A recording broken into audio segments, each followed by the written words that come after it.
खुलुमबाय बयनिसिमबो जोङो cement सापरि sports एसोसिएशना Satyendra Mohan देव memorial football tournament जों होनो थांगासिनो दं गेलेहोनो एफ जननि जोङो गाबोन अर्थात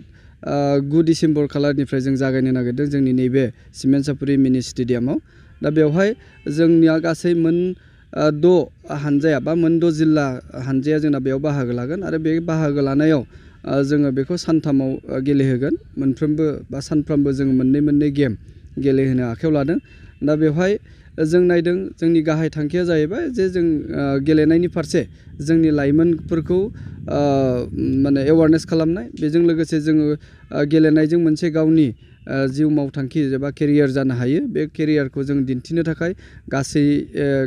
गेलेगिरि बिथांमोनखौ जोङो लामा दिन्थिलांनो थाखाय थांखि लादों आरो बेजों लोगोसे जों नायदों जोंनि नैबे धेमाजि जिल्लायाव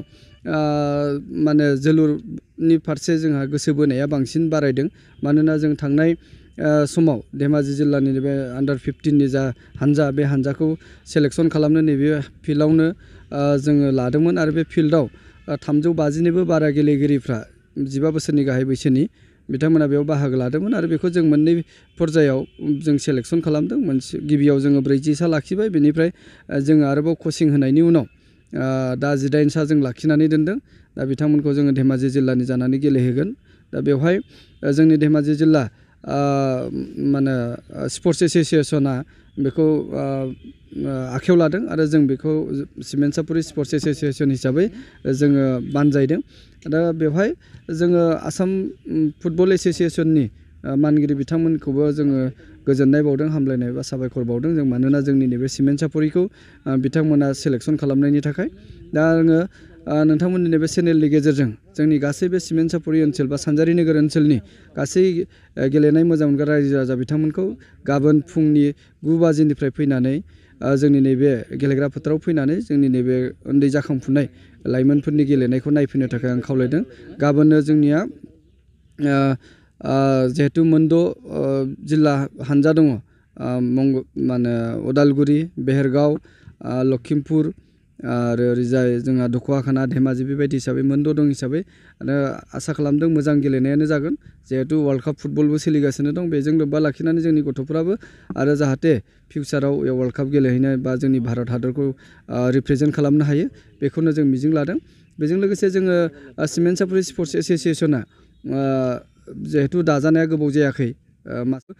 लांबाय थानो थाखाय जोङो थागथियारि जादों आरो जोंनि धेमाजि जिल्ला स्पर्ट्स एसोसिएशन लोगोसे आसामनि मन्त्रि मानगोनां डक्टर रनज पेगु बिथाङा जोंखौ मदद होगोन होननानै खोथा होदों आरो बेबायदिनो जोंबो आवगायलांनानै जोंनि लाइमोनफोर जिहेतु जों मिथिगौ जोंनि नैबेवहाय गोबां टेलेन्ट गथ'फोर दङ दा बुंनो थाङोब्ला आयन बल गोदानै जा दाजानाय गेम बेवहाय फ्राय जोंनि सिमेन्ट सापरि ओनसोलनिफ्रायनो आसामखौ रिप्रेजेन्ट खालामनानै खेबनै कन्टिनिउ थांनाय बोसोराव आरो देग्लाय एबा 2021 आरो 22 मायथाइयाव नेशनेल लेभेलाव चेम्पियन जादों अल इन्डिया नेशनेल लेभेलाव दा बिथांमोना इन्डियाखौ रिप्रेजेन्ट खालामनो थाखाय सेलेक्सनबो जानानै दं जोंनिफ्राय फ्राय 3 गेलेगिरिफ्रा सेलेक्सन जानानै दं दा बेबायदि हिसाबै जों आसा खालामदों जिहेतु जोंनि नैबे सिमेन्ट सापरिनिफ्राय भारतखौ बा इन्डियाखौ रिप्रेजेन्ट खालामनो हायोब्ला आयन बलाव बा गुबुन गेमावबो हाया होननायनि जेबो खोथा गैया दा बेखायनो जोङो जोंनि नैबे सिमेन्ट सापरि स्पर्ट्स एसोसिएशननि गेजेरजों जों नैबेखौ उननि समाव मावलांबाय थानो थाखाय थाग थियारि जादों आरो बेखौनो जोंनि बे ओनसोलनि गासै रायजो राजाजों लोगोसे गेलेनाय मोजां मोनग्रा बिथांमोनखौ मदद आरो हेफाजाब होनो थाखाय नोंथांमोननि चेनेलजों आं गुरैयै खावलायबाय।